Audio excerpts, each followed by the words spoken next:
Hello दोस्तों, नमस्कार। कैसे हैं आप? बहुत बहुत स्वागत है आप सभी का हमारे यूट्यूब चैनल पे।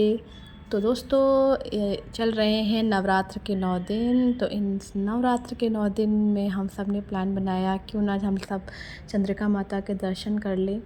बहुत ही अच्छा लगता है दोस्तों। भगवान के दर्शन करने से मन की शांति तो मिलती है, साथ ही साथ एक नई ऊर्जा हमारे अंदर आती है।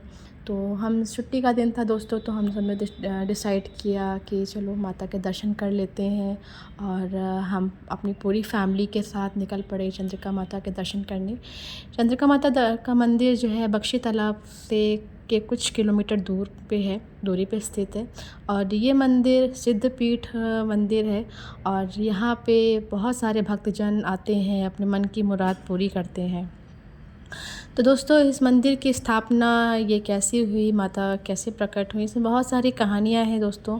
कहते हैं लक्ष्मण जी के पुत्र चंद्रकेतु अश्वमेध यज्ञ करके लौट रहे थे और जंगल में विश्राम किया था। काफ़ी घना अंधेरा छा गया था और उन्होंने अपनी सुरक्षा के लिए माता से प्रार्थना की थी।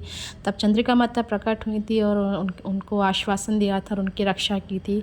इसके साथ ही साथ ये भी कहा जाता है कि भगवान कृष्ण जी ने बर्बरीक यानी जो कि घटोत्कच जी के पुत्र थे, उनको शक्ति प्राप्त करने के लिए यहीं पर जो है तपस्या करने के लिए कहा था देवी की। तो इसी कारण से यहाँ पे चंद्रिका माता का मंदिर स्थापित हुआ।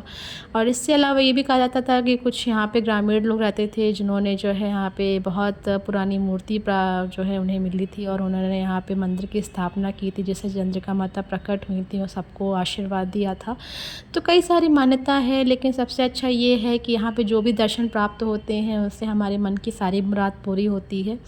तो फाइनली हम दोस्तों पहुँच चुके हैं चंद्रिका माता के दर्शन। तो बोल साचे दरबार की जय।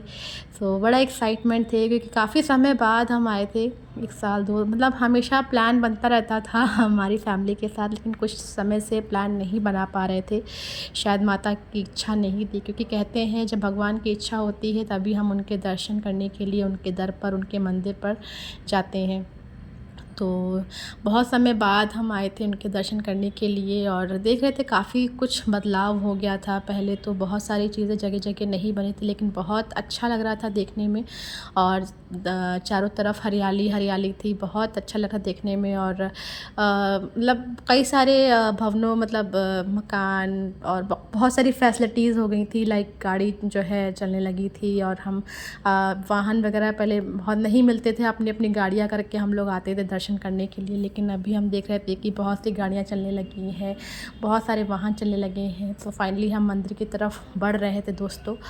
और धीरे धीरे और एक्साइटमेंट बढ़ गया। इसके बाद हम जो है हमारे भैया जो थे ऑटो वाले भैया, उन्होंने फिर गाड़ी पार्क करी और हम लोगों को उतार दिया और हम लोग धीरे धीरे मंदिर की ओर मेले का आनंद लेते हुए आगे बढ़ने लगे। सो अभी तो हम लोग बस पहुंच ही रहे हैं दोस्तों। आज के दिन साधन मिलना बड़ा मुश्किल हो गया था, क्योंकि नवरात्र का दिन था और सभी जो है कहीं ना कहीं घूमने के लिए, मंदिर दर्शन के लिए पहुंच गए थे। तो हमें बड़ी मुश्किल से हमें ऑटो मिला था और हम ऑटो बुक करके जो है चल दिए थे माता के दर्शन करने के लिए। तो हम लोग चल पड़े हैं दोस्तों। ये मंदिर का द्वार है, इसके अंदर जो है पूरा मेला लगा हुआ है। और हम सोच रहे थे काफ़ी ज़्यादा भीड़ होगी, पैर रखने की जगह नहीं होगी, लेकिन वो कहते हैं ना कि जब मन में इच्छा होती है माता तो कई सारे द्वार खोल देती है अपने आप ही। तो चलते चलते बहुत प्यास लगने लगी थी, क्योंकि दोस्तों व्रत भी था हम सभी का। तो हम लोगों ने गन्ने का जूस पिया। उसके बाद हम घूमते हुए फाइनली प्रसाद लेने के लिए पहुँच गए।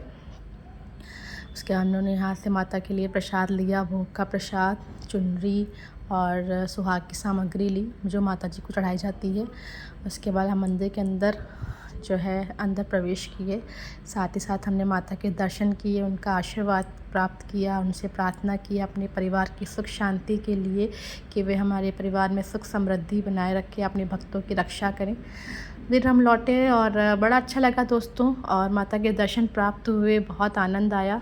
मैंने बहुत ही छोटा सा ब्लॉग बनाया है दोस्तों, आई होप आप सबको अच्छा लगेगा। अच्छा लगे तो कमेंट बॉक्स में लिखकर ज़रूर बताइएगा और मेरे चैनल को सब्सक्राइब भी कर दीजिएगा। और बहुत ज़्यादा नहीं दोस्तों मैं घूम पाई, और क्योंकि धूप बहुत तेज़ थी और आयु की तबीयत थोड़ी ठीक नहीं थी। आनन फानन में हमने प्लान बनाया कि ना चलो बच्चों को भी दर्शन करा दे। तो अगली बार कोई भी ऐसा ब्लॉग बनाऊँगी तो फिर से आप सभी को दर्शन कराऊँगी। तब तक के लिए दोस्तों बाय बाय, राधे राधे। और आपको मेरा ये वीडियो कैसा लगा मुझे कमेंट बॉक्स में लिख कर ज़रूर बताइएगा।